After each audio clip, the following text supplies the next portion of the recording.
It is such a joy to be here with you and spend the morning. And, more than anything, I sense the love and care and the dedication to health and well-being over here. So it's really inspiring. There's also something else that's quite remarkable today. Today is Global Wellness Day.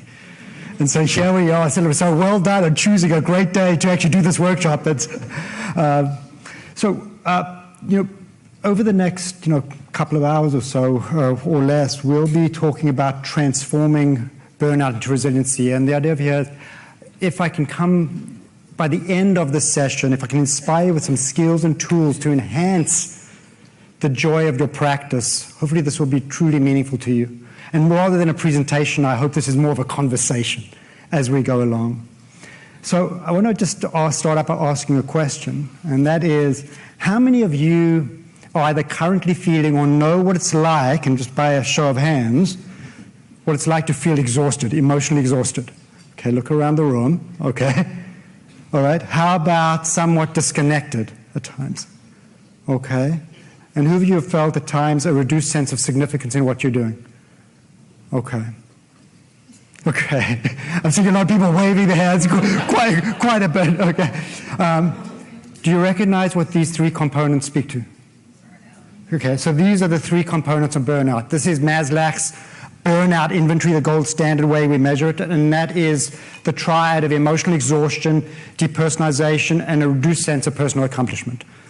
So what we first saw, the first thing over here, and part of the healing around burnout and resiliency is a sense of community, a sense of compassion, knowing that we're all in together. So you certainly, what you saw is you're by no means alone.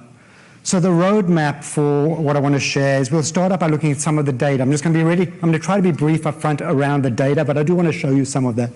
We'll talk about burnout and that you're not alone. And then we'll shift from burnout to talk about what is the science of resiliency and satisfaction. What are some of those core elements?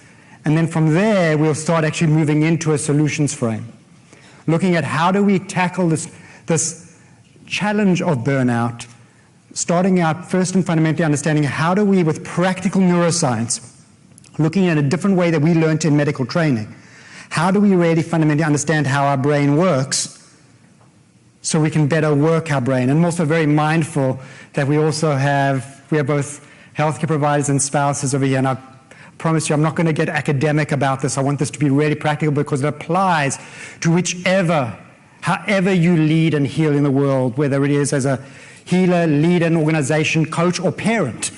All of this applies just as much. So we'll look at how the brain works, and then we'll shift there from learning how to better work our brain, and I'll be sharing more. We've covered already quite a bit on mindfulness in the program, and I'm going to integrate what we've been learning on mindfulness into that, and then we'll end off with 4 steps to transform burnout into resiliency. Sound like a plan? Now, that said, I want to just make it really clear that when you look at this roadmap, this is only part of a roadmap to resiliency, because there's a big missing element. There's a missing elephant. Oh, I should say, that's a Freudian slip. There's an elephant in the room, right? Which is burnout. The challenge of burnout is really at 2 levels, right? The one level over here is individual resiliency, which is what this program's all about and that roadmap's about. But what's the other element? Organizational resiliency. So I really want to kind of make it a very clear balance between that, because I don't want to leave the illusion that the entire answer it's our fault if we're burnt out and we're fully responsible to fix it. There's also an advocacy piece at every level within the unit, within the organization, and within larger policy, societal frames as well, that's making it a very challenging environment within which we live. So this is about individual resiliency. So we're in an immensely challenging environment, which may explain this first bit of data. You can pick your picture, okay? Choose your picture. All right. So what percentage of healthcare providers are burnt out? 100. Okay. So rounding up, that's quite funny. This is the Schoenfeld study. 54% of healthcare providers experience symptoms of burnout. I mean, that is of epidemic proportions. And we don't know of any other industry in which health, individuals working in the environment are so challenged with this condition. So when we begin to drill down more on this, while this data is about a decade old, really what we've known over the last few years is that burnout is on the increase, but still, this is the American College Physician Executive Survey. 1,200 practicing physicians surveyed, 6 in 10 have considered leaving medicine, more than three quarters have fatigue. Over here, 2/3 experience burnout, and 1/3 experience depression and marital discord. So what do you think the causes are? And I guess the conversation is both external, you're having us together, but just asking yourself the question internally, what do you think are some of the causes? What do you connect with? In the study, the contributing causes are declining reimbursement, low autonomy, bureaucracy, patient overload, and a perceived lack of respect at times. Now, what really is looming large more than ever is the bureaucracy since this data has risen, particularly now with electronic health records, right, and meaningful use. And Shanna Felt, one of the leading researchers on burnout, reviewed some data looking at that for providers, 1/3 of time is dedicated to patient care, direct patient care, 50% administrative or clerical or electronic health record use. Does that resonate? So for every 1 hour as a clinician we engage in direct clinical care, we're spending 2 hours on clerical or EHR use. And that's really challenging in terms of sustaining the sense of meaning, what connected us to going to care to begin with. So this is Christina Maslach, who coined the Maslach burnout inventory, and she speaks about burnout in this way. She says, burnout is the index of the dislocation between what people are and what they have to do. So there's a sense of lack of control there. It represents an erosion in value, dignity, spirit, and will, an erosion of the human soul. It's a malady that spreads gradually and continuously over time, putting people into a downward spiral from which it's hard to recover. Is anybody depressed now? So this is a profound quote. The one thing I will say is that there is hope. The science really shows that we can move up this upward spiral, or we can certainly prevent it. So I don't take as bleak a view on this, but I think there's much of here what she talks about that has resonance. So the consequences of burnout over here are, first of all, increased medical errors, and there are many consequences: decreased empathy, plans to retire early, and job dissatisfaction. And clearly job satisfaction matters. So let's just pivot into this next piece over here, which is resiliency and satisfaction. And so when you look at that, here's some data. So provider satisfaction matters to us intrinsically. It also matters because it's strongly linked to patient satisfaction. It affects the patient perception of quality of care. It enhances patient confidence and also enhances patient adherence with therapies. So oftentimes when we're thinking about self-care, we say, well, look, we're being selfish, we've got things to do for our patients. Actually, self-care and our own resiliency is important because of the better care that we can provide to our patients as well. So when you look at the factors enhancing provider satisfaction, I'm going to show you about 10 factors. I'm going to ask you which one do you think is the most impactful one, okay? So the factors enhancing patient satisfaction are autonomy, income, resources, administrative support, status, intrinsic satisfaction, and relation with colleagues, patients, staff, work, free time away from work, and community involvement. So of those, which one do you think is the most impactful for driving clinician satisfaction or satisfaction in general? So I'm hearing a chorus of intrinsic satisfaction, right? Intrinsic satisfaction, right? And interesting enough, when you look at all of these other factors, many of which are extrinsic factors, extrinsic factors actually don't as much promote satisfaction, but here's what they do. They prevent dissatisfaction. And the opposite of dissatisfaction is not satisfaction. It's the absence of dissatisfaction, right? So that's why we can go into a lot of work and say, well, look, we're doing a lot to actually raise income and all that. It doesn't really get you a point of happiness. It prevents the unhappiness. But it's really attending to the intrinsic factors that lead to satisfaction, right? Herzberg says that this is akin, in the Harvard Business Review, says that the extrinsic factors are more like recharging your batteries, while intrinsic satisfaction is like the internal generator, right? And these are the factors that have been identified with intrinsic satisfaction: achievement, recognition and meaning in your work, the nature of the work. So feeling that you have a call to meaning in the work that you do. Responsibility and growth. So those are the intrinsic factors. And you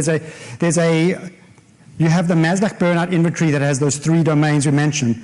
There's also now an inventory on engagement. The opposite of burnout is engagement. And those 3 elements are vigor, a sense of dedication, and absorption as really the counterbalance. So when you look at 4 factors associated with resilience that overlap with satisfaction, it's attitudes and perspectives, practice management style. So if you're dedicated to, becoming an EHR ninja, that horse is out of the barn. It's like, how do we actually gain our efficiencies by, gaining efficiencies in our management style, supportive relationships, and balance and prioritization. And so here's another quote from Christina.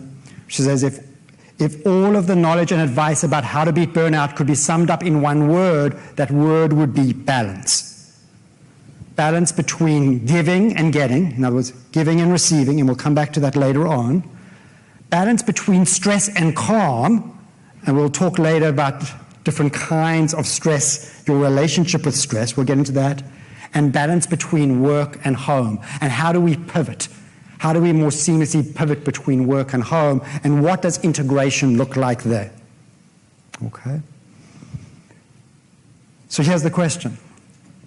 If burnout involves exhaustion, disconnection, and a reduced sense of accomplishment, the question for all of us then is, and I would invite this question internally, when we begin to ask our questions, how do I? That question will actually create a nidus that the brain chews on that results in manifestation. We'll get to that as well later on. How can we best navigate stress and re-engage? Again, engagement, the opposite of burnout, so we can experience greater health and vitality to offset the exhaustion. We can more fully connect in our relationships to offset the disconnection, and we can thrive with a sense of significance to offset the reduced sense of accomplishment. That's the question before us.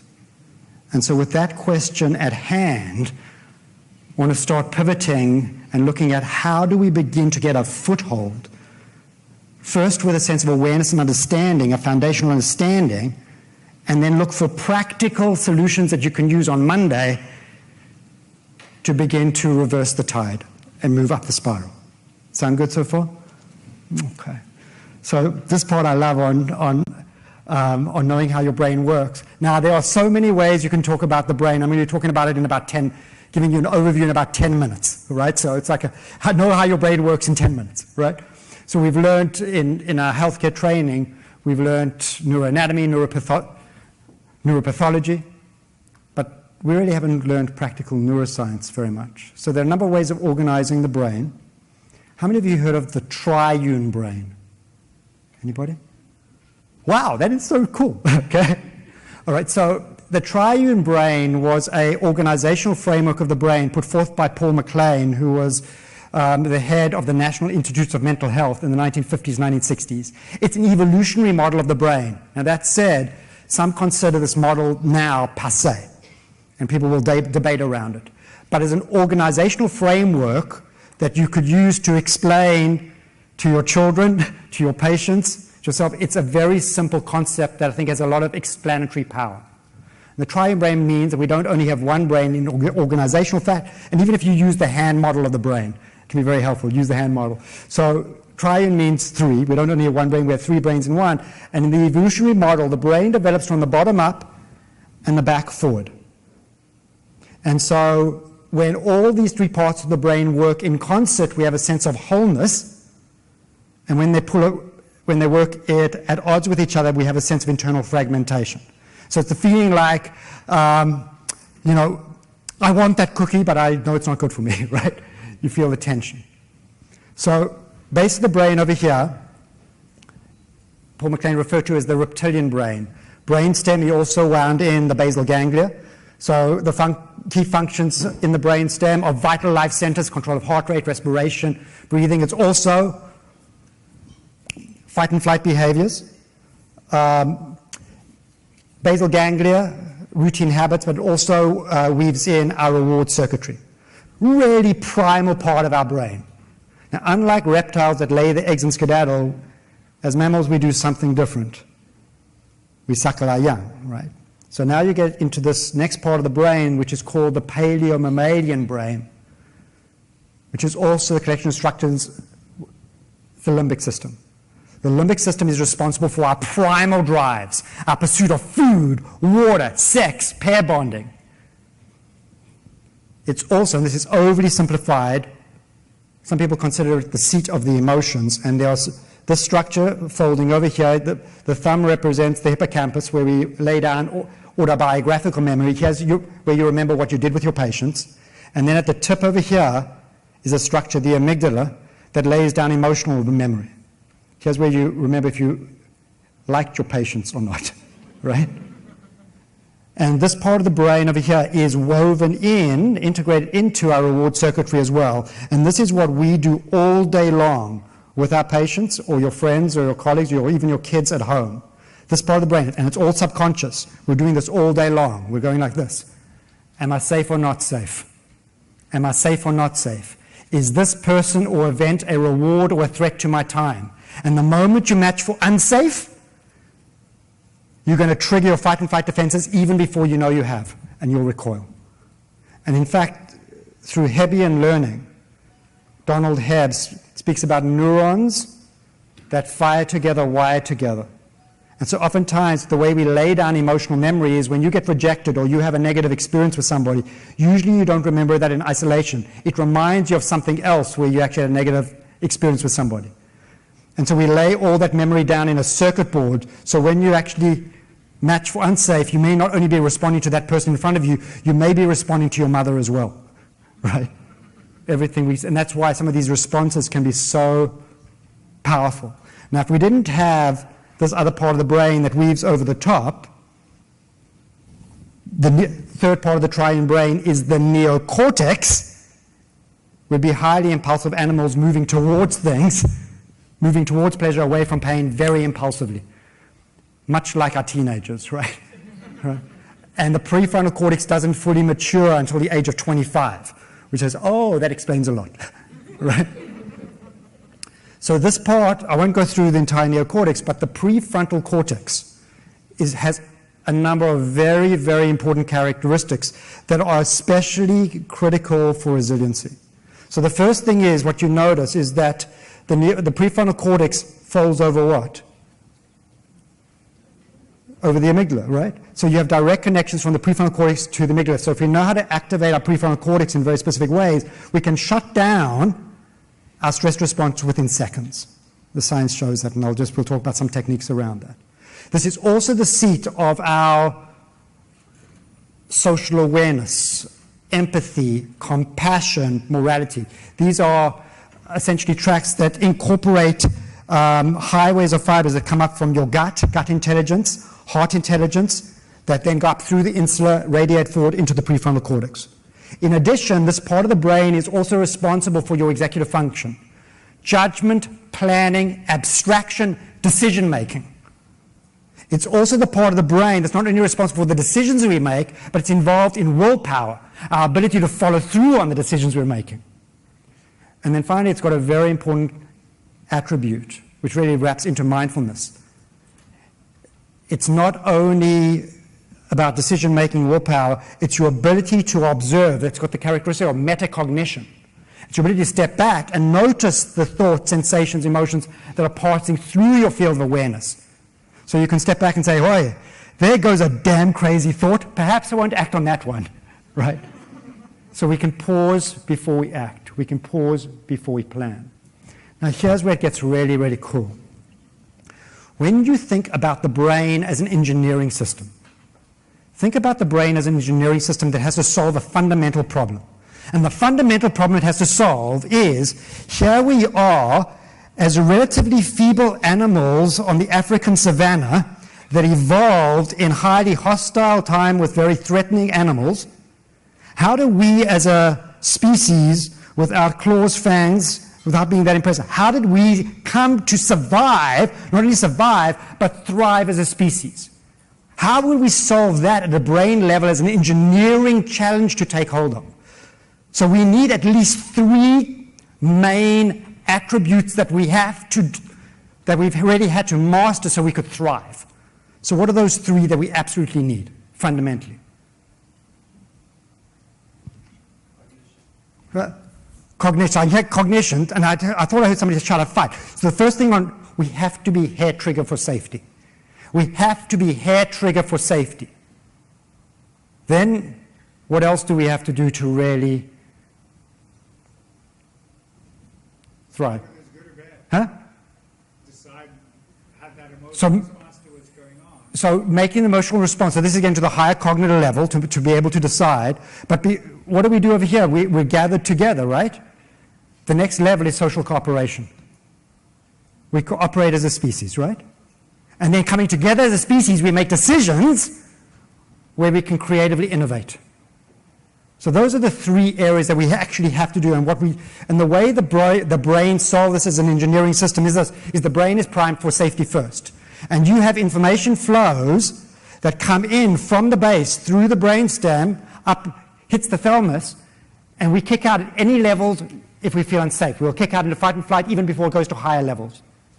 Now, if we feel safe, then we can engage in social cooperation. If we feel safe there, we can thrive with cooperation. Those circuits, bottom-up circuits, are incredibly fast processing, highly efficient circuits. So that's why we are safety first, and there's a strong gravitational pull into our safety circuits. Very strong gravitational pull into our safety circuits. Now that said, when you look at the brain as this engineering system, the way it's layered, what does that map against? What's that? What is that triangle? You see it? What is that? That's Maslow, right? That's Maslow's hierarchy needs simplified into 3 levels. That's why we are safety first, then it's love and belonging, and then it's really our circuits of significance. And so when you look at our brainstem very much, and our limbic system is involved in safety, limbic system and parts of our high cortical circuits is involved in love and belonging, and then when it comes to significance, that's very much higher cortical circuits and prefrontal cortex in particular. Now check that triangle, and what does that map against? Burnout, you see it? So if you are continually feeling unsafe, you're going to land up feeling exhausted. If you forego love and belonging, you'll be disconnected, and if you forego what gives you a sense of significance, you're going to have a reduced sense of accomplishment. So a lot of burnout is not a weakness. It's really understanding how your brain works under conditions of stress, and with this insight, being able to modify it with simple skills and practices that have been scientifically proven to be able to reverse a downward spiral into an upward spiral. So far, so good? Yeah. Any questions to this point? Okay, awesome. Okay, awesome. Now here's where it gets kind of really interesting. So how is it as healthcare, and I know we're not all healthcare providers in the room, how is it that we are perfectly predisposed to becoming burnt out as a profession? Again, it's not a weakness. We are in a perfect storm, perfectly designed to burn out. Okay? And here's how you explain it. When we understand that there are positive characteristics that caused us to go into healthcare to begin with, these positive characteristics come with some of our shadow characteristics as well that inspired us to go into healthcare, and then we find ourselves in an immensely challenging conditioning environment, right? When you get all of this, you understand that if you're burnt out, it's completely understandable, and again, it's not a weakness. It's just the function of the brain and our psychological and environmental factors within which we found ourselves, right? So first, let's go at each of these levels. Exhaustion. So what is it that actually kind of predicts our exhaustion? Well, the positive characteristics is we went into healthcare because we were driven to be of service. We're driven to be of service. However, there are some shadow characteristics, right? Many of us, we feel like there's a certain complex we carry by being a helper, a superhero, a savior. Our self-identity is actually predicated on that. Or we're intensely self-reliant. There's this lone wolf where I've got to do it all myself. Or we can be very compulsive and workaholic. That comes along with it. As far as how we're conditioned, we look all around us and we see these superhuman attendings that seem to do everything. It's like, well, I should be able to do that as well, right? We value volume and productivity. We're scored on that. It's a badge of honor. There's this burden of record, the electronic health record, now meaningful use. It's just a snowball. So we find ourselves, overwhelmed. And then we're in the sandwich generation. We have multiple roles. Here we are, we're clinician, manager, employee, spouse, parent, son or daughter, caring for our parents as well. So you take all of that together. Is it a surprise that we actually experience sacrifice, deprivation, physical, emotional, and mental exhaustion driving us into exhaustion? It's understandable. It's understandable. Next level, disconnection. So what are our positive characteristics? We went into healthcare because fundamentally we are caring and compassionate individuals until the system strains that out of us, right? In terms of our shadow characteristics, we bring with us a potential shadow. We want to be a savior, and then we also want to go into overcare. A part of our identity comes from the sense that we can fix others. So we need others to be broken to be able to fix them. So there's this aspect we can get into overcare. And then in the conditioning, it's this very interesting dynamic that we went into healthcare because we care for people, and then the moment we get into the system, we're told, don't get too touchy-feely. Don't show your emotions. We would go in, I remember when going through my residency, internal medicine residency, I'd go in, we'd be the team, we'd have moments with our patients, and there were on occasions we would cry with our patients when there were powerful things going on, and we were labeled as the touchy-feely team, right? And then there's this black humor that really strains us. There's this way of coping. Now we start getting into the cycle of burnout and cynicism, and we cope. And I remember I'll never forget sitting at midnight meal at San Francisco General Hospital through an 8-week winter rotation on internal medicine. Okay, and I remember showing up, and we were meant to have a sub-intern on going through, and the sub-intern never showed up, and I knew it was going to be a long, long winter. And at midnight meal, somebody came up, and the conversation was, we were admitting from the ER, and one of the residents came up and says, "Oh, there's a squid waiting for you in the ER." A squid. And everybody laughed. And they were like colluding. And it really hit me at the time. First of all, it bristled me, but I knew that people were like looking for black humor to deal with it. And the danger is in finding that laughter and collusion, you also amputated yourself from the meaning of the work that you were doing. And hence that cynicism starts to breed and infest. And then interesting enough, the HPI itself is in many ways quite dehumanizing. You're not coming in as a person, you're coming in for an organ system review, right? So we're not really,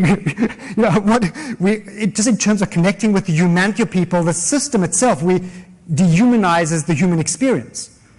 And so with all of that, is it any surprise that we also feel a sense of cynicism, resentment, and compassion fatigue? Next level up, a reduced sense of significance. So what are the positive characteristics that really kind of set us up for this? First of all, we went into health. We have high standards of excellence. In many ways, this is what the whole system is selected for, and we've self-selected into that because we have high standards of excellence. But our shadow characteristics over here also impose an undertow.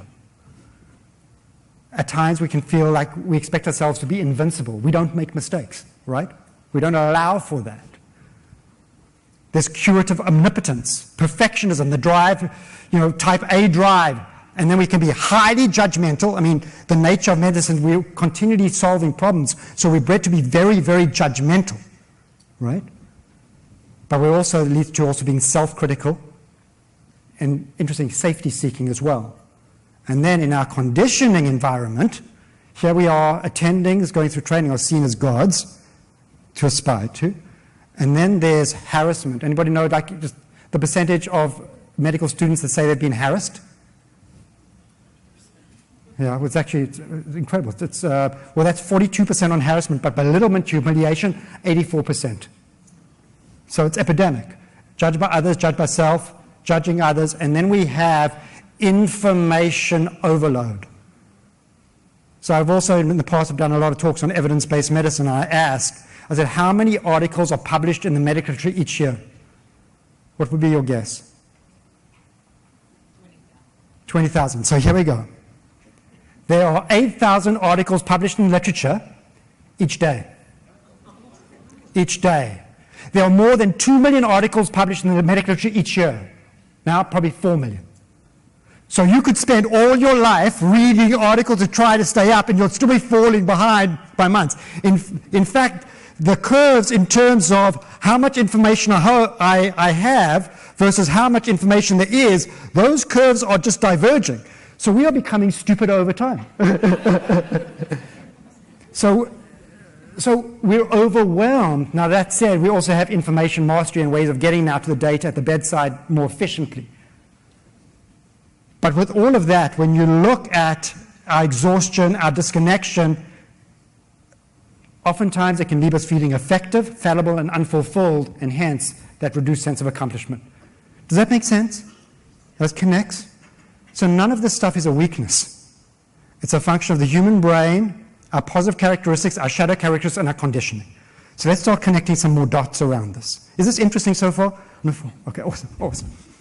I just love you guys. I do. Okay, so here's the next dot around this. The next dot is, if you understand all these relationships, the next dot is to understand the distinction between what is the difference between the brain and the mind. What's the difference between the brain and the mind? So who wants to take a stab? Okay, the brain's an easy piece, right? So what's the brain? Okay, so it's like a 3-pound gelatinous mass sitting inside the skull, 85 billion neurons. There it is. Okay, now who wants to take on the mind? What is the mind? That's a tougher one. It's emotional. There's an aspect of emotionality to it. It's a tough one. Eh? And actually, Dan Siegel has spoken. Dan Siegel's a psychiatrist at UCLA. I'll also cite him later on. And he goes out and he speaks to a lot of psychiatrists. He says, who can give me a definition of the mind? And he says less than 5% of mental health care providers have ever been given a curriculum on what is the mind. It's interesting. Anyway, he pioneered a field of interpersonal neurobiology where he convened interprofessional groups, so neuroscientists, clinicians, mathematicians, social anthropologists. 40 professionals came together to solve intractable problems. And after 3 years, they came up with a definition of the mind that they could all agree on, right? And the definition was, that he offers is, the mind is an embodied process, so it's within the body, it's an embodied process that regulates the flow of energy and information within the brain and between brains. What do you think of that? Wow, that's a wow, because here's what this wow does. What this says is that the thoughts that you have direct the flow of energy and information in your brain and the brains of others, and in directing that flow through neuroplasticity, you are resculpting your brain with the thoughts that you have. That's powerful. And you get into the epigenetic piece of it, and you understand why, laughter, Dr. Weil this morning speaking about how laughter can lead to incredible outcomes, physiological outcomes. It's not magic, it's literally these thoughts direct the flow of energy information in the brain, release neurochemistry that bathe our cells in epigenetics, resulting in transcription factors that ties everything together, right? So here's the thing. What are the predominant thought streams that will drive you down into your safety circuits? What are the predominant thought streams that will drive you down into your safety circuits? Huh? I'm not good enough. Beautiful, okay? So it is self-doubt, and what else will drive you down? Stress and self-doubt. But here's the kicker. It's not just stress and self-doubt. Here's the kicker. It's the threat of stress and self-doubt. That's the key. It's not just stress and self-doubt. It's the threat, the fear that will drive you into your safety circuits and into states of reactivity. And when you look at what happens when you drive yourself down into your safety circuits, Daniel Goleman speaks about this concept of amygdala hijack. Sometimes when you're feeling so threatened and you're driving down, you literally are disrupting all of your higher cortical circuits, amygdala hijack. So this is an experience where you could be at home with your spouse and partner, and you can be saying, you know, you can be screaming and shouting at each other, and you can say, you know, and your partner says to you, why are you being so defensive? And you shout back, I'm not being defensive, you are, right? And you may be so reactive at the time that you don't even know you're being reactive because you've lost that connection to awareness that disrupts you down. This also predicts, by the way, the most treacherous time of the day. What's the most treacherous time of the day in your household? Spouses? Yeah, just before dinner, right? So here's what happens. At the level, the prefrontal cortex is no match. It's really no match for the bottom-up survival circuitry. That survival circuitry is so incredibly powerful. The prefrontal cortex, nowhere in evolution, is no match. It fatigues. So if you can imagine, you're at work all day, you're making decision, 1,000 decisions during the day. Prefrontal cortex is fatigued, right? Now you also have people that have been irritating you all day long. You're emotionally regulating, fatigue. Then you miss lunch because you had to kind of see an extra booking for your patient. No glucose in the prefrontal cortex. Then you decide you're rushing home through traffic. Now you're irritated going home through traffic. Fatigue. Your prefrontal cortex by the end of the day is spent. You walk into the house and you see some crap lying on the floor, and now it's a national emergency. Right? Do not have a discussion with your spouse.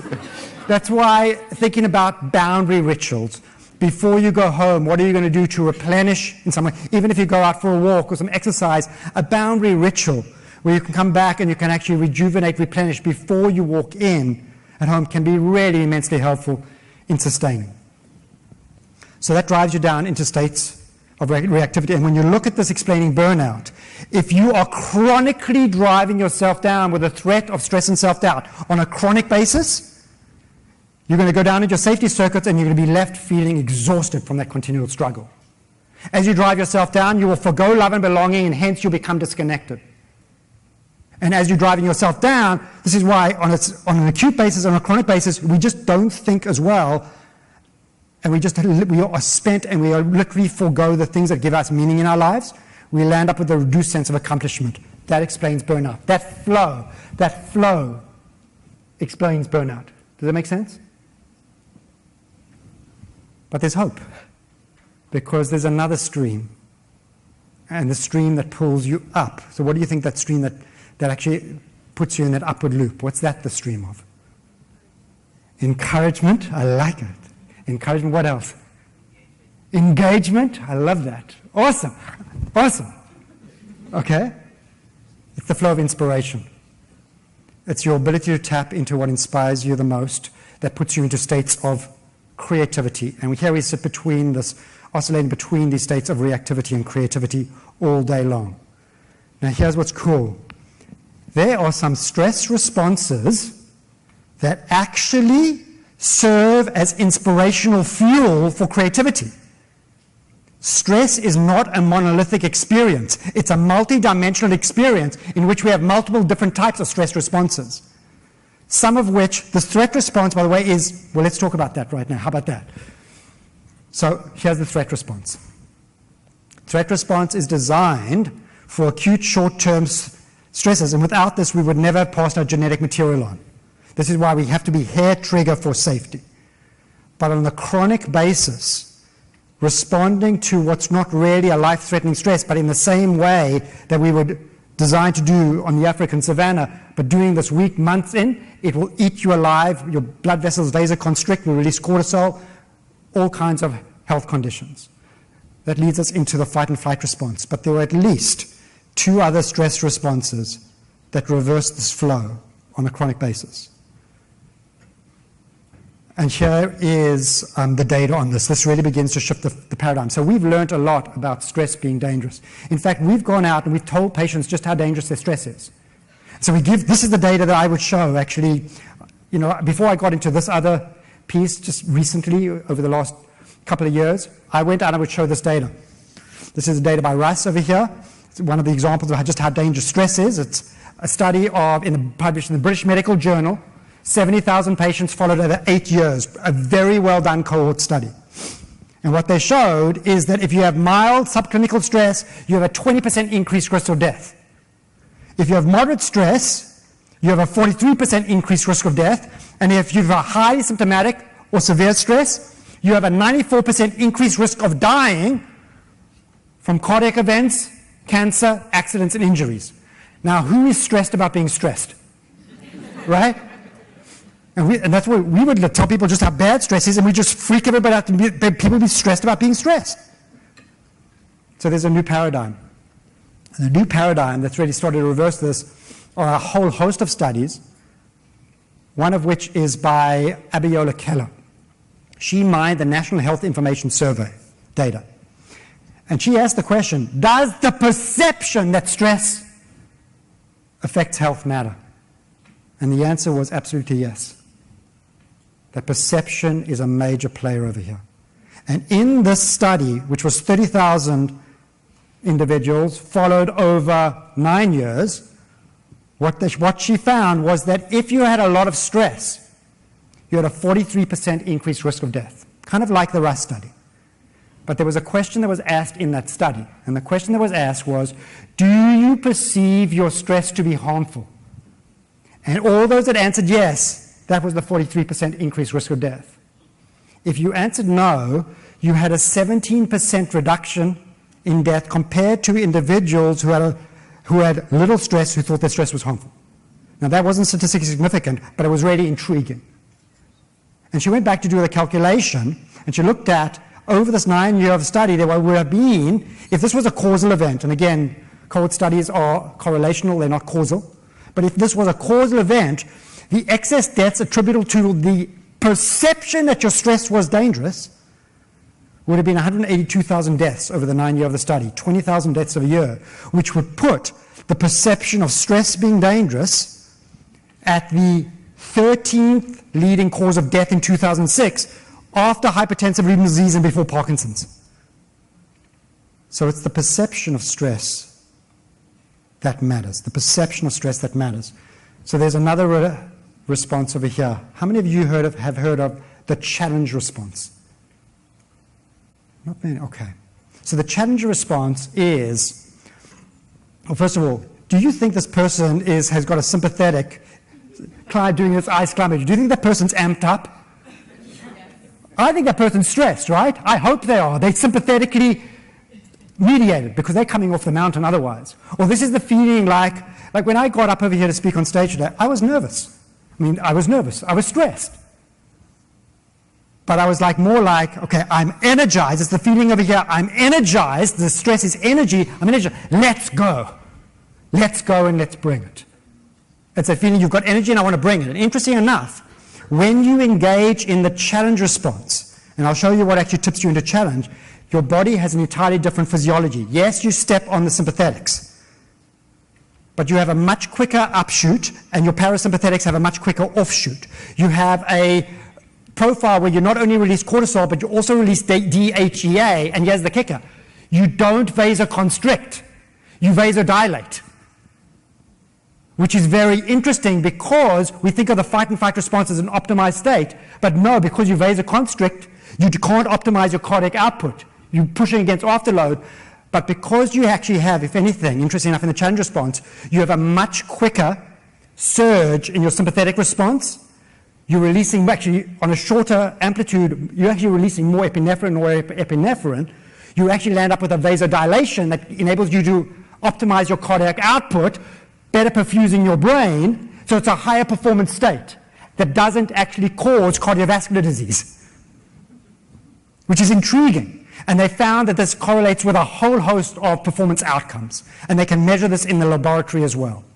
Things like pilots landing planes in flight simulations, academic retention, recovery from childhood trauma, academic performance.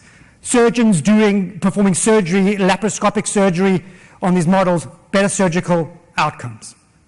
Challenge response. So we'll talk about what predicts the challenge response. It's a different kind of an experience, and we'll talk about how you can activate your challenge response, really moving from threat to challenge. And then, when we feel stressed, we don't only release cortisol. Oxytocin is a stress hormone. We also release today we were talking at our table, at our lunch table, we were talking about men are from Mars and women are from Venus. We had a really great conversation, Dr. Wood. And so the tendon brain response was initially discovered predominantly for women, coined by Shelley Taylor, that when a man is stressed, we want to go either fight or go into our cave. Women more commonly will want to call a friend and connect and bond. Now that said, over time, there's much more blending over here, but you can feel, when you're under stress, you can feel these two streams inside of you. One part of you wants to isolate, and the other part of you wants to connect. The only kick is, which stream do you want to swim in? So here's what's interesting. So does it make sense so far that we've got these different stress, the threat of stress will drive you down, and these are the stress responses, if you look at them, potentially can drive you up. So what is it that will determine whether or not you're going to go into threat or challenge? And this is going to explain a lot in a moment, this slide right here. There's a formula. There's a formula that determines whether you're going to threat or challenge. And the formula is this. What is the relationship of the demands that you face to the resources you have to cope? Resources, demands. So if you're in a situation where your demands outstrip your resources to cope, you're going to go into threat, right? On the other hand, if you have more than sufficient resources to deal with the demand at hand, you can rise to the challenge. So part of the answer in terms of modifying your stress response is knowing how do I better manage my personal demands, including learning how to say no, right? How do I manage my external demands, and then how do I become internally resourceful, hence talking about mindfulness, talking about good sleep, talking about relationships, external resources. How do I become resourceful to meet the demands that I face in my life? Does that make sense? So this is what this whole conference is about, by the way, this whole conference and the dedication, which is really amazing. And again, just really want to thank you, Susan, Mary, and all the entire team that put this on, because really what you're doing over here is you're providing the skills, tools, and practices to become more internally resourceful. Now, what we're not covering is the same formula holds for organizational resiliency. What can the organization do to limit unnecessary demands? What can the organization do to add sufficient resources to tip this equation? Then you've got everything working in concert. And that's what the debate should be around the table, not one of personal attacks and defense, but solving that as a curious challenge to be solved. How do we limit unnecessary demands? How do we optimize resources on an individual level and on a organizational, systemic level? And so when you put that all together, here's where it all begins to fit. When we experience this threat of stress and self-doubt, we'll go down into our survival circuitry that sets us up and predisposes us to burnout. On the other hand, if we're able to access these other kinds of stress responses, what does the tendon befriend activate? The tendon befriend activates love and belonging, which promotes a sense of connection, moving you up. The challenge response engaging, we'll talk about how you can activate the challenge response more robustly, activates your sense of significance that brings you back into a place of accomplishment. Hence now, by activating these stress responses in inspirational fuel, you can actually more functionally engage. That's why stress is not the issue. It is your relationship with stress that's the issue. Does that make sense? Right on. Okay. So now let's take this a step further. This is where it gets like really, I'm getting just more and more excited. So, so I'm going to flip this now on its side. I'm going to flip this on its side over here, and this is just to say that here we are all day long oscillating between states of reactivity and creativity. You can be with your patient in the groove until you get that email or you realize you made a mistake, trigger, stress and self-doubt, threat, boom, you're now in a state of reactivity. No good or bad, that's what your brain's primed to do. The question is how quickly can you mobilize and get yourself back into that creative groove, right? So we're oscillating between these states all day long. But here's the kicker. We are not an island. We're not an island, meaning that these states of reactivity and creativity don't only exist within us. We infect others with these states because we are wired to connect. And this is now getting into the whole healing paradigm, or how you show up as a parent and create a culture within your family. So if you look at this, you begin to understand how we're wired to connect. Much, and some of this will be covered in the breakout, Bill did a nice job with this in the breakout, a lot of this is mediated by our sympathetics and parasympathetics. When we actually experience threat, immediately we'll step on our sympathetic part of our autonomic nervous system, stepping on the gas, and we're going to go immediately from rest and digest, stay and play, feed and breed, pause and plan, boom, fight and flight, right? And then ideally you want to learn how to tap the brake to bring yourself back into these parasympathetic mediated states when the threat is over, right? Now here's what's really interesting. I want you to notice in the parasympathetics, notice the innervation here around the muscles of the face and the voice box. Sympathetics, innervation around the face and the voice box. Now I'm going to ask you a question. Which Mona Lisa do you find more attractive? You cannot fake your stress. Your patient will smell the threat of stress on you in an instant, even before they know they do. You walk through the door, your energy, before you open your mouth, they are reading this. You can't fake it. So ultimately, when you get stressed, you get the stony stare, the heavy-set jaw, you lose prosody in your voice. And actually, if you try to be PC and say all the things that you've learned to say right to the patient, but your physiology doesn't match it, your trust level goes even more further down. Right? So when you look at this Mona Lisa, parasympathetic dominant over here, softening around the eyes, the Mona Lisa smile, the reason why we consider her beautiful or attractive is you look at this picture and you say, this Mona Lisa safe enough to approach, safe, hence that Mona Lisa is attractive, right? We see this.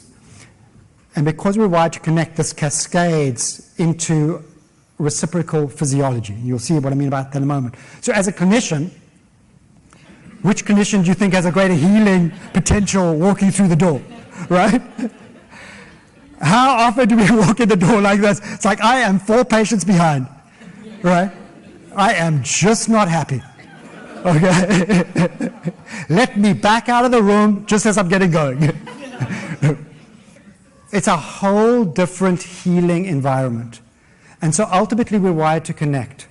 There are multiple, in the book I go through at least 5 different systems that show how we're wired to connect, one of which is mirror neurons. We track the internal brain state of others. We track that internal brain state. And so the example over here is because we are wired to connect,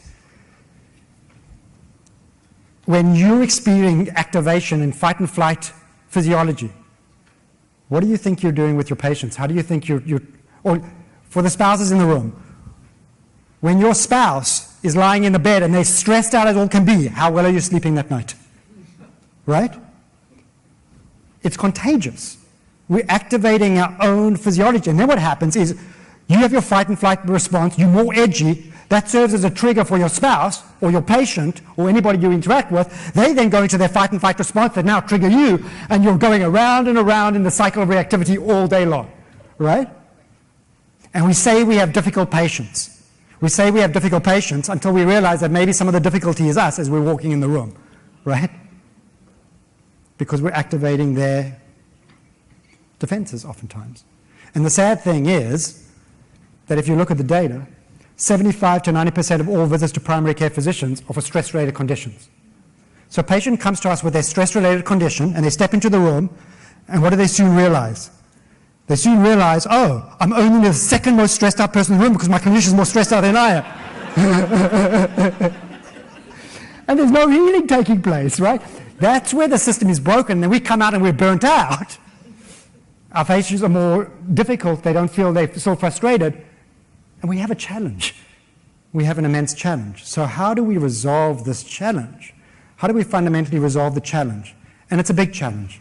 And I didn't have this data. Actually, I didn't know what the cycle of creativity was. I didn't know.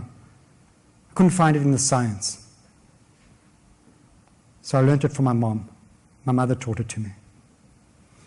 And this over here is my mom. Now, my mom, just an extraordinarily beautiful woman. And she had never been sick a day in her life. And she was living in San Diego. I was in my residency up in, actually I think I just completed residency. I was in the Bay Area, attending in a clinic. And my mom called me and says, Danny, I don't feel right. So I've got some vague abdominal pain. And I think I've lost a bit of weight. So I was really concerned because my mom had never been sick in her life. She was the kind of person that's literally on the horn, honking and saying, let's go, let's go, let's go. She had that energy about her. And so I went down and I looked at her and I said, Mom, I'm really concerned. Went to see her clinician.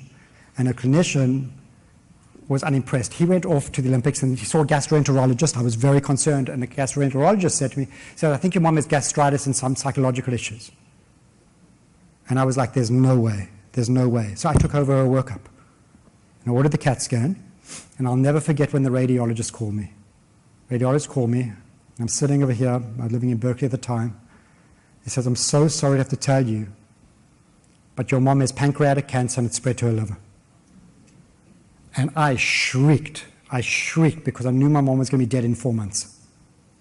I shrieked. I had this incredible stress, the grief response. And the next call I had to make was the most difficult of my life because I had to call and give my mom a diagnosis. And I called and I said, Mom, and she was very chirpy on the phone. She said, Danny, the test went well. I think everything's great. She was like upbeat. And I said, Mom, I'm so sorry to have to tell you, you have pancreatic cancer and it's spread to your liver. And she said, oh my God, that's a silent killer, isn't it? She knew she was going to die. I said, Mom, just hold on. I'm going to be on the next plane down. I'm going to be on the next plane down. I'm going to be there right now. Got on the next plane down, just a short few hours. I walked in and I held her in my arms and I said, Mom, I promise you, this is going to be the richest year of your life. And I held her. And it was the richest year of her life. And I don't know if you can see it on this picture, as beautiful as Mom was over here. If you look carefully, you can also see some vulnerability. My mom was racked with self-doubt and insecurity, to the point that when we didn't comment how good she looked, or how good her cooking was, she would just rail and scream and shout. And when my mom and dad would go to parties, my dad was like a meat and potatoes kind of a guy. My mom was very emotional. My dad would go, and my mom would come home and just rail at him for being a flirt. And she would say, my dad would like to flirt at parties. And she would scream and shout at him. And my dad's response would be something like, Yvonne, just try to be reasonable. And that somehow that never went over very well. So they went in this. But the moment Mom was diagnosed with a cancer, something changed. She knew she was going to die, and all of a sudden she had no need for self-doubt. It had no relevance in her life. All she wanted to do was to be close with us. She wanted to be connected to us because she knew that her time was running short. And so she started radiating love. Just from the inside out, she started radiating love. And we were so touched that before, when she'd been almost like this black hole of energy, we wanted to be with her. This over here, as beautiful as Mom is over here, I want to see if you can see a different kind of beauty. This was 2 weeks before she died. There's something different about her beauty over here. She was just filled with love, and she just wanted to connect. And 2 days before she died, she was no longer lucid. She was on home hospice. And she was really slipping away. She was like pretty much sleeping all day long, and she was no longer very responsive. And the rabbi came by. And the rabbi came by and leaned in at the bedside and said, Yvonne, after all these years, what have you learnt is the meaning of your life? And he had cancer himself. He had lymphoma. So he had a special connection with Mom. And I never thought Mom would open her eyes. And I was sure she was going to open her eyes. She was going to say to get love, because she craved love all of her lifetime. And miraculously, she opened her eyes. She opened her eyes and she said, to give love, to give love, to give love. And those were essentially her dying words. And so I said to a wise friend, about a year after this, I said, my mom had this extraordinary experience where she moved from to get love to give love. And my wise friend said, but what if your mom had learned how to receive love in her lifetime?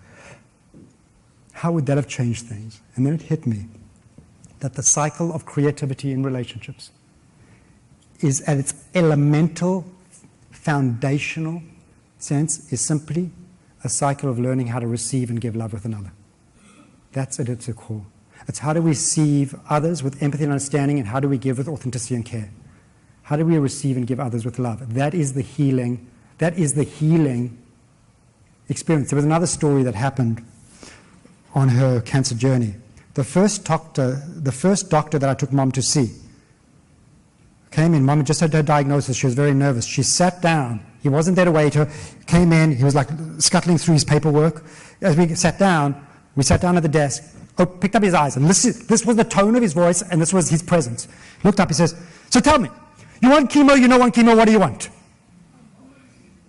And my mom was shaking at the time. She was just like shaking. She said, well, I guess I don't want to lose my hair.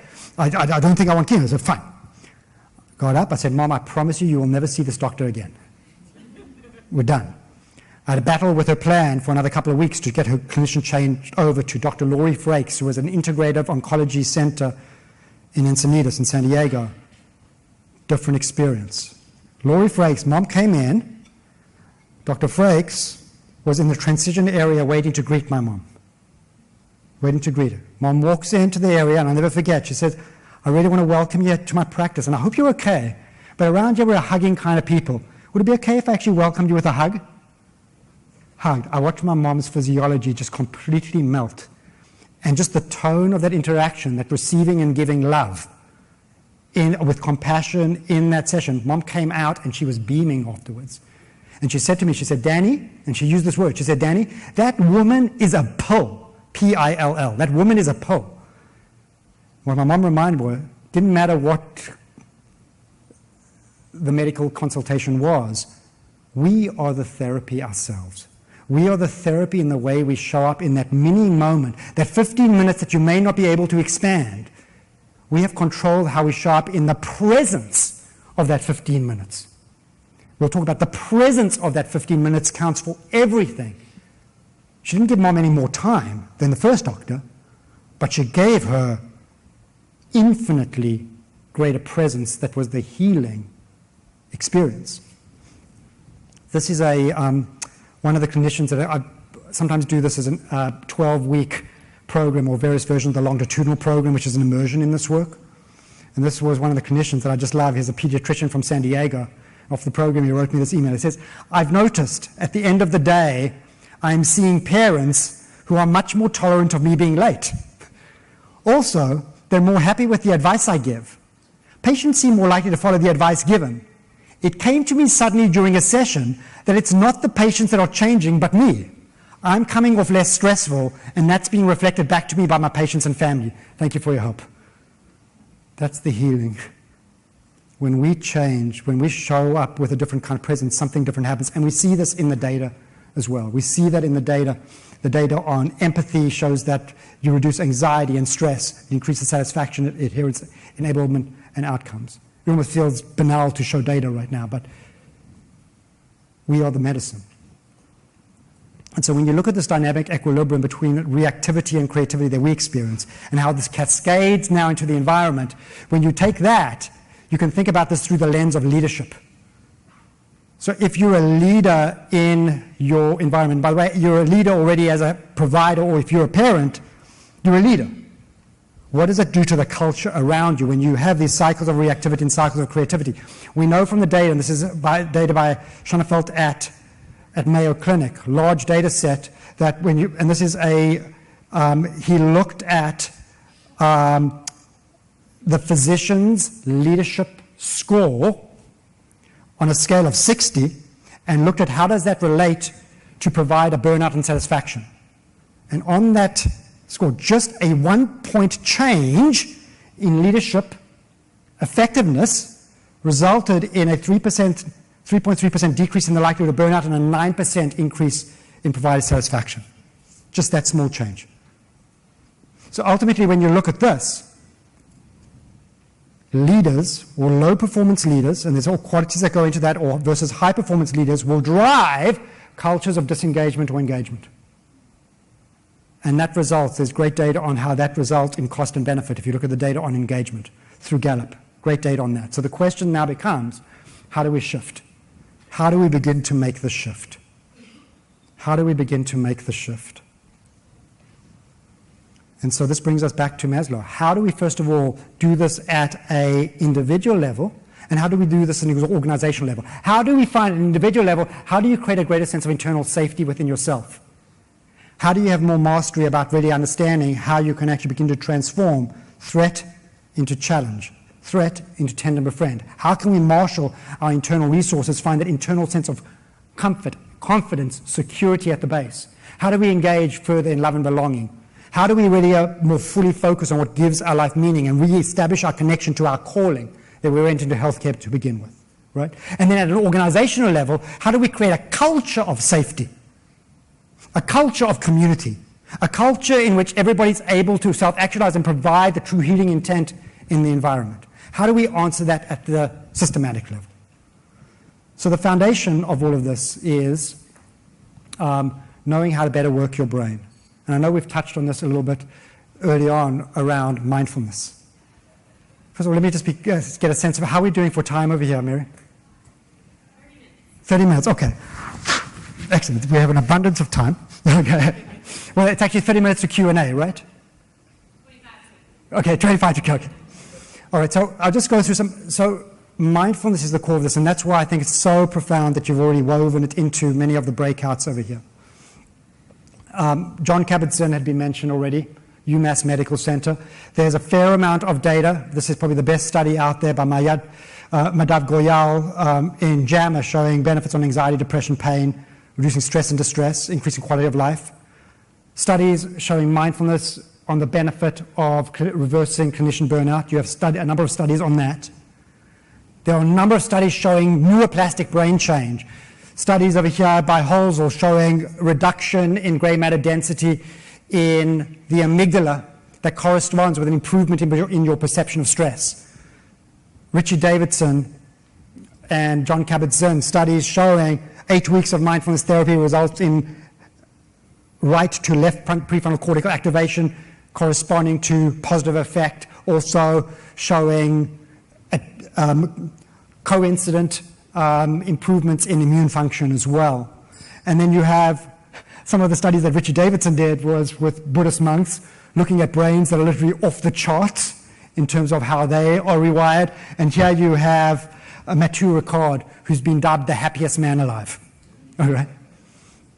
So looking at mindfulness, I offer a slightly definition to John Kabat-Zinn that with great respect, I love John's definition, but I wanted to add in something with these stress responses. So the way I've defined mindfulness is a practice of paying attention with a sense of openness, kindness, and curiosity for whatever's arising in the present moment. And here's why. When you break down all of these qualities, and you can think about these qualities of openness, curiosity, kindness as lenses that we wear to bring a certain attitude to our mindfulness practice. So what happens is, let's talk about openness. When we experience stress, do we tend to open the door or do we tend to close the door? Close the door, okay. We tend to close the door when stressed, right? Now think about the greatest growth experiences you've had in your life. Were you stressed?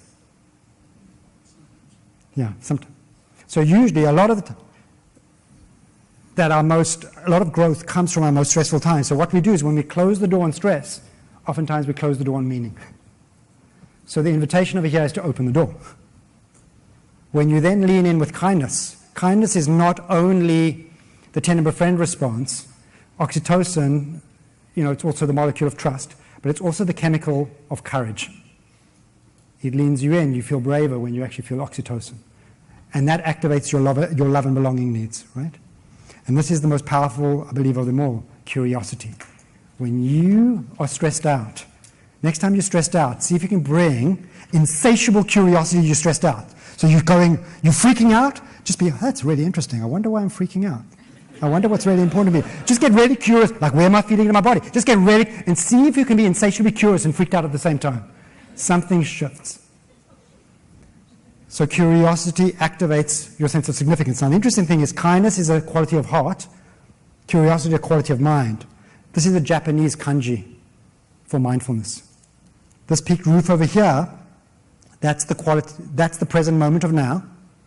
That graphic over here is mind, this over here is heart. So literally in the Japanese kanji, mindfulness is bringing the quality of mind and heart in the moment of now. So I just thought, I know we've done some mindfulness practice, maybe given our time, maybe just a couple of minutes, because I just want to unpack mindfulness in a very specific way for you that will help you integrate kind of what you're learning right now. So first of all, there are two main components to mindfulness. There's open awareness and concentrated awareness. The open awareness, the metaphor over here with this picture, is clouds passing across the sky. So the clouds represent our thoughts, sensations, and emotions that are forever changing. It's the weather. But the sky is the pure stability of awareness itself. And so when you're in open awareness, you can watch your thoughts, sensations, and emotions without becoming over-identified with them. And then within that field of awareness, you can choose purposely, what do I want to focus my attention on? And that's the concentrated awareness. And what we choose to focus our attention on often dictates what kind of a mindfulness practice we're doing. So if we're actually focusing on our breath, that's a breath-centered meditation. If we're focusing on just standing, feeling our feet rooted in the ground or the breeze on our skin, that's a standing meditation.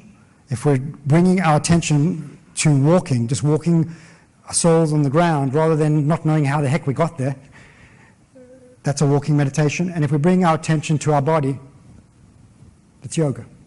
Right? It's fairly arbitrary where we bring our attention to. This is informal practice. You can just as well bring your attention to washing the dishes, brushing your teeth, or doing whatever you're doing in that moment, grounding yourself, proactively choosing whatever you want to bring your attention to. So I thought we could just do a 2-minute practice, and we'll unpack that in a certain way and then just take this a little bit further. So I'm just going to invite you to uncross your arms and legs. And some of you, if you attended Christie's session this morning, but come to this with beginner's mind. Imagine this is the first time that you're doing it, even if you have a practice. Assume a dignified posture, whatever that means to you. But more important than the external posture is really the internal posture that you bring to this practice. And if you choose to keep your eyes open with a soft focus in front of you, or close your eyes gently, you may do so. And with this internal posture, just allowing yourself with this next few seconds to simply arrive exactly where you're at, whatever that may be. Simply allowing yourself to notice your thoughts, sensations, and emotions as they're coming and going, like the clouds passing across the sky, with a light touch of openness, kindness, and curiosity. This internal posture that you bring to your practice.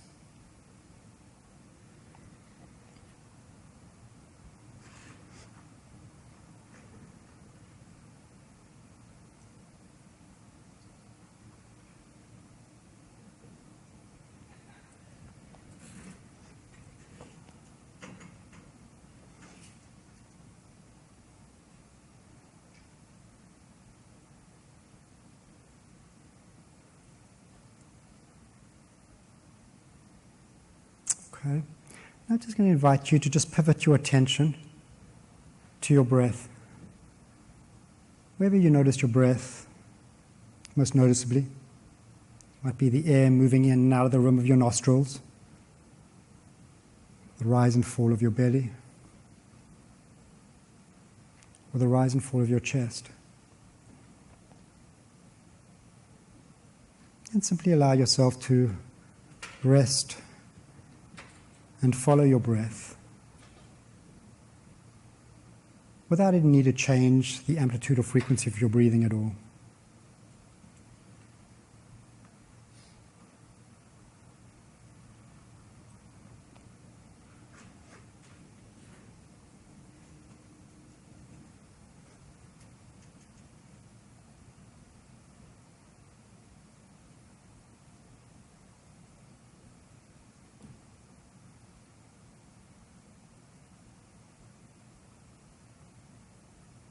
You may notice your mind wander, and that's completely normal. If you notice your mind wander, just allow yourself to gently and firmly escort your attention back to your breath over and over again.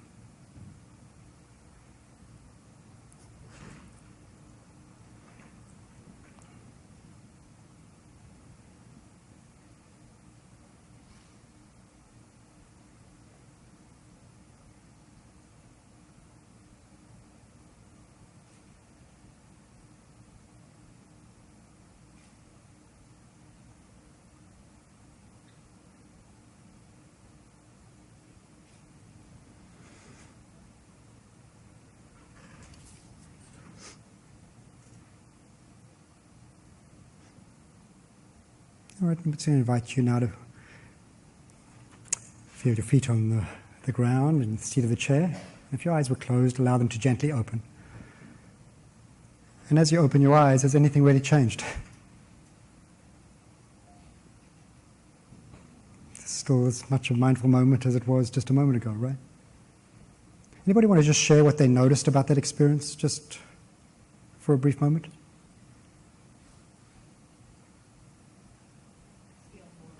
You feel more relaxed. How many of you feel more relaxed? Okay, so great. So the relaxation piece is a really fantastic byproduct of the experience. I only mention that. So first of all, the more you practice, the more relaxed. It's very possible you become more relaxed. The purpose of and the reason I want to be cautious about the relaxation piece is that if you're meditating to be relaxed, you're going to miss an element of the primary purpose of the meditation itself. And you might actually come away being disappointed when you meditate next time and you've come away feeling really agitated. And then you say, well, that was a lousy meditation. So when we look at reflecting on the practice, I love Dan Siegel's metaphor over here. I've shown you clouds passing across the sky. How many of you heard of the wheel of awareness? This is a really great metaphor because over here, if you look at this, it really explains a lot of great things.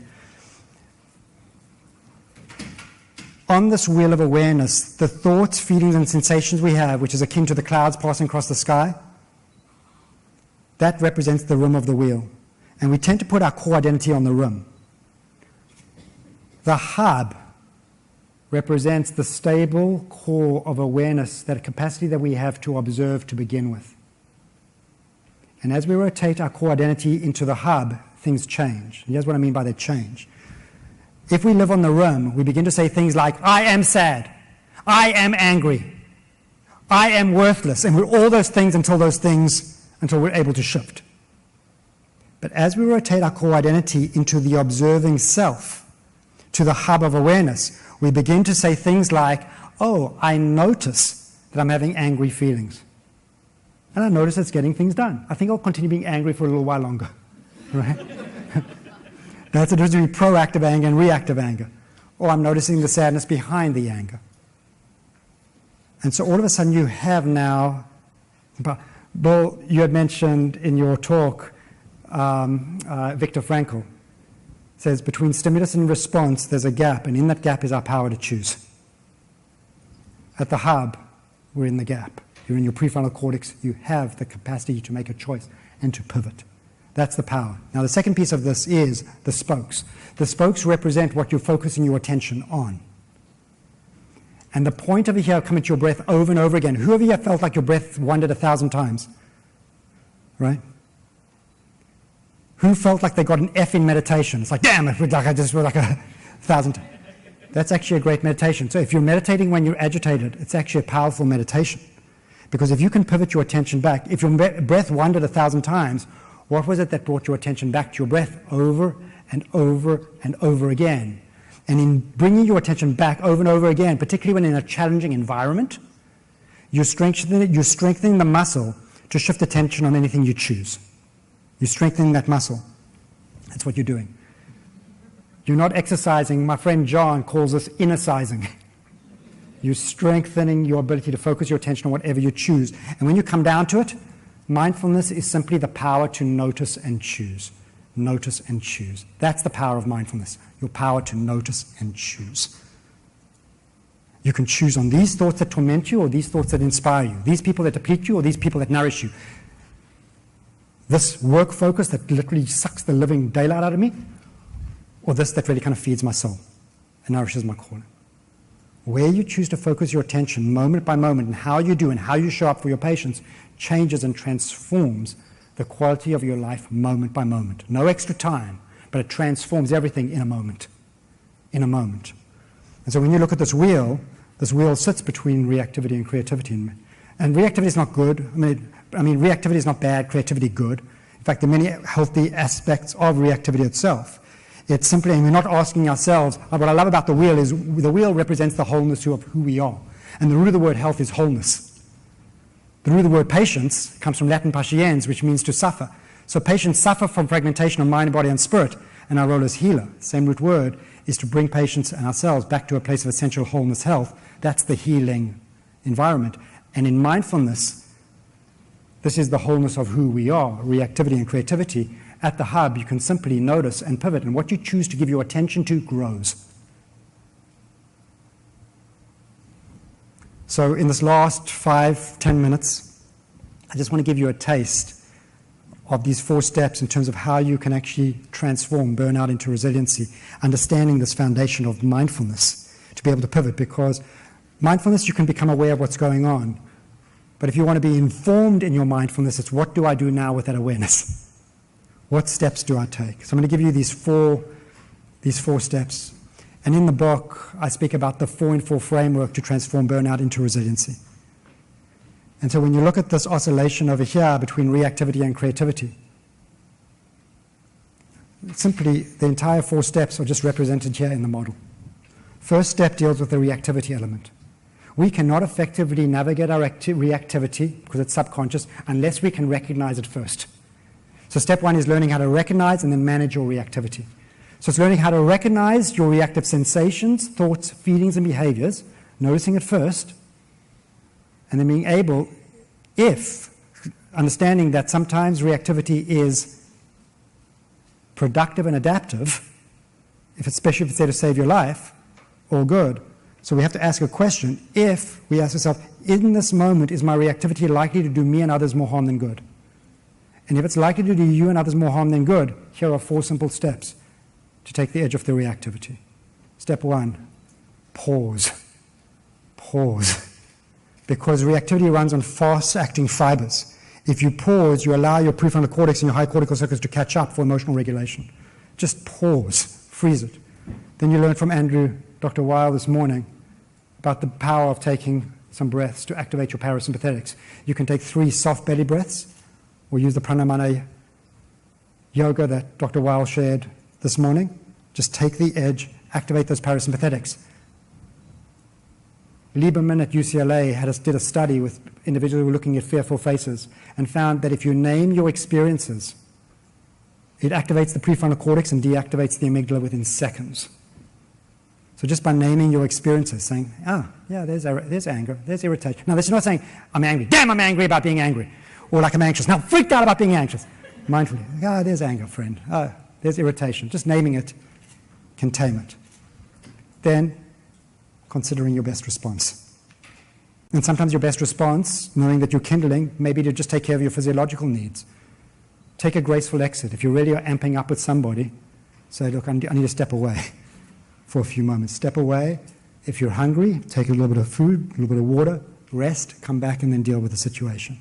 Or if you're really, really still, somebody's got their hooks in you, that's an invitation then to go into step number 2. To dig down below those reactive responses, looking at what are the underlying triggers of stress and self-doubt. What is the underlying stress and self-doubt that's driving those reactive responses to begin with? And that's where we get to reappraise our relationship with stress and self-doubt and the triggers. And I'll just give you a taste of reappraising your relationship with stress. It comes down to a definition. What's the definition of stress? Hans Selye said, it's basically stress is a physiological response to a stress at hand. So that definition, that old definition is, can I cope with it?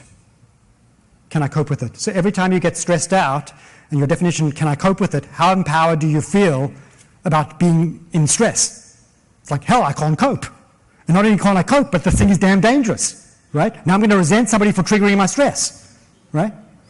Kelly McGonigal at Stanford has got a gorgeous definition of stress. She says, stress happens when things you care about are at stake. Stress happens when things you care about are at stake. Now, stress is no longer the enemy, it's your asset. You're mobilizing the energy of stress because things you care about are at stake. When I came up here and I said early on, I was stressed. Why was I stressed? Because I wanted to serve you today. So instead of coming up here and trying to suppress my stress, I just want to use that energy in service. And hence, I've been able to go for almost a couple of hours with energy because that's where I want to put my energy. I don't want to spend my energy up here managing my stress. I want to channel it in the outcomes that really matter most. And that's a game changer. So there are studies that show the power of transforming threat to challenge. And the steps with that is, when we feel stress, to notice it, to trust that it's an asset, to embrace it, explore it. In other words, asking yourself, what is it that I really care about over here? And then it's to use it. How can I use that energy in service of the outcomes that matter most? That's a game changer. So we no longer spend time managing, regulating stress, and using all that energy to regulate stress. We rather use the energy of stress in service of the outcomes that matter most. And the outcomes show higher performance, better health. Really, this is just a very simple and powerful approach to it. Now, at that point in the model, you have skill sets to learn how to recognize and manage reactivity when you're overly stressed, or better yet, how to harness the stress, the energy of stress. And when you learn how to harness the stress more and more, instead of naming it to tame it, you'll name it to savor it and name it to use it. Now, at that point, you have a greater sense of internal safety and confidence because it's on the foundation of mindfulness. And each one of these steps also has a customized mindfulness practice to make the step even stronger, the skill set even stronger, which is in the book. Now you have this great sense of safety inside. Now what we can do is we can move to higher levels of Maslow's hierarchy in step 3, which is moving from our safety to our love and belonging needs and our what matter needs. And thinking about what really matters. And over here, what really matters, if you look at this, it gets into the field of positive psychology, looking at what really matters. And these attributes overlap Martin Seligman's attributes. Think about what gives your life meaning. It's a thrill of learning, exploring, connecting, expressing ourselves at our full potential, and being of service. And then it's understanding how to create the freedom and opportunity to do of that, out of which comes the experience of significance and your ability to leave a legacy. And so I offer over here a process for doing that. In the short time, I won't go into great detail over here. It's in the book. But it's a process of vision, strategy, implementation, and results. So for you to begin to think, what is my vision for my ideal life? What is my vision for my life well lived? And then thinking about, first, then I go counterclockwise. What are the specific, measurable, aligned, and realistic and time-framed results that will allow me to know that I'm on the path, the stepping stones to that vision? They're stepping stones to the vision. And the aligned is aligned to my vision. And you can do this for your health, your relationships, and your work. And this represents a coaching framework as well. And then you look at what are the strategies that I want to implement to make sure I'm in alignment with that. And that's an iterative process. And the final step is the most important step of all. This is the most important step of all as I wrap up.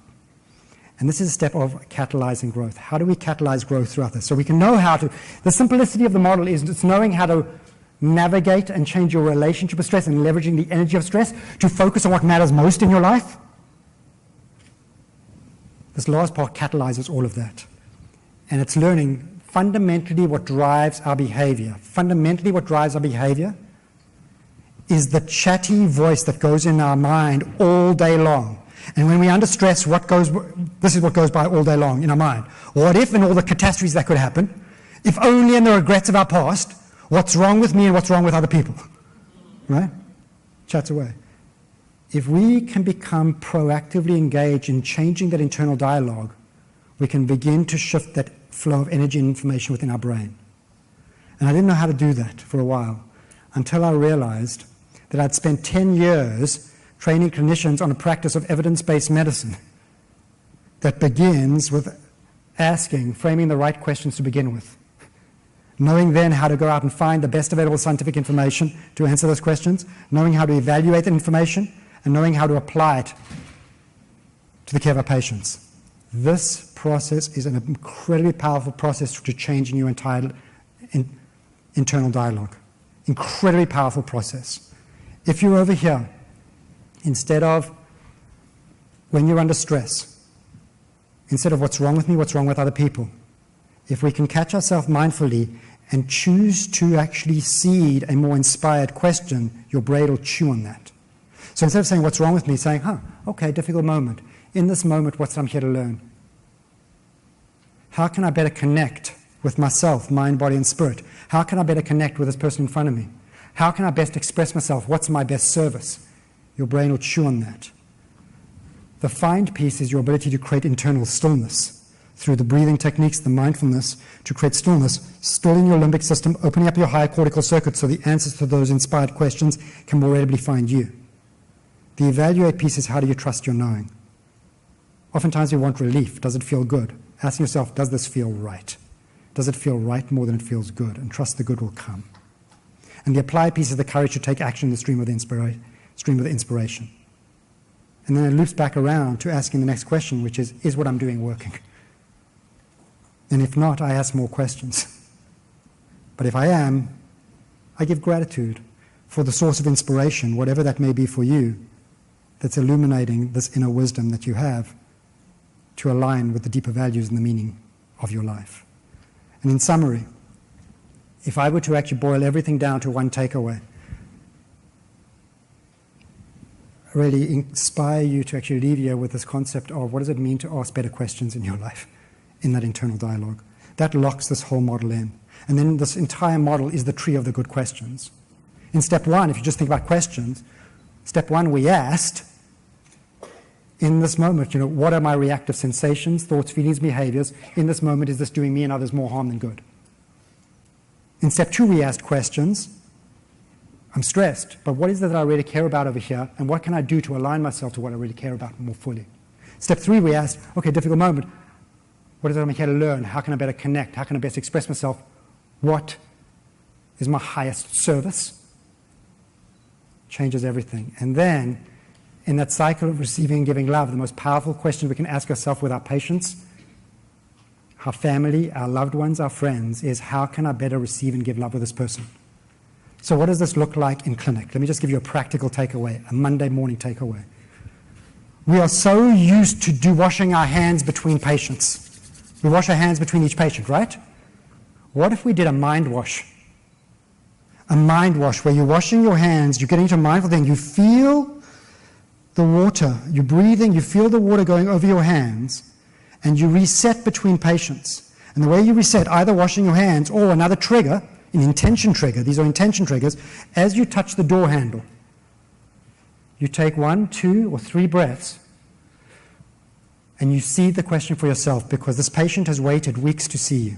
They may be the only meaningful source of connection that they've had in those weeks. And you change your physiology and say, how can I best be present and serve this patient that I'm about to see right now and give myself and my love to them? And now, after you've done that mind wash, you walk in the door with that physiological presence. Same 10 minutes. You touch somebody with love and compassion. They will give you the best that they have to give you. They will Melt with safety in your arms, and you will be nourished by each interaction that you have throughout the day, and your practice will sustain you. Simple, practical application takeaway. Seeding those powerful questions and taking simple action. All right, so I'm going to pause over here. I'm going to thank you so much for your time and attention. Thank you so much.